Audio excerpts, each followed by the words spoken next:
তো বেশ কিছুদিন হলো সকালে বাতাসা মৌরির জল না খেয়ে আমি হালকা গরম জল খাচ্ছি, তাও আবার প্রায় 500 ml মতো। কারণ দেখলাম যে একটা জিনিস একটানা খেতে থাকলে সেটা আবার কাজ করা বন্ধ করে দেয়। আর এরই ওপর আজ আমার রয়েছে একাদশী, তো রান্নার তো সেরকম কোনো চাপ নেই, কিছুই বানাবো না সেরম। তাই হাতে যখন একটু সময় পেলাম ধীরে সুস্থে স্নান করে রেডি হয়ে নিচ্ছি।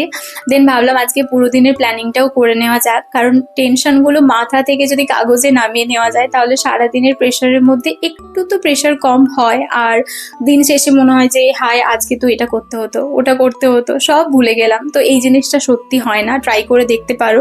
সমস্ত কিছুটা যদি একটা টু ডু লিস্ট বানিয়ে নাও, সব সময় মতো সুন্দরভাবে হয়ে যায়।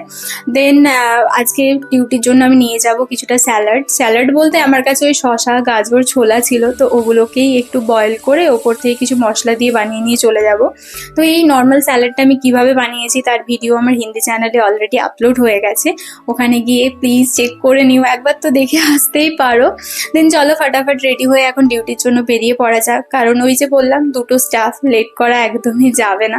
জানো তো কিছুদিন হলো আমার সানস্ক্রিন, বডি লোশন সবই প্রায় শেষের পথে, বাট ওগুলো যে অর্ডার করব সেই সময়টাই বের করে উঠতে পারছি না। যাক এসব কথা, দেখা হবে অন্য কোনো ভিডিওতে, ততক্ষণের জন্য সবাই খুব ভালো থেকো, বাই বাই, টাটা।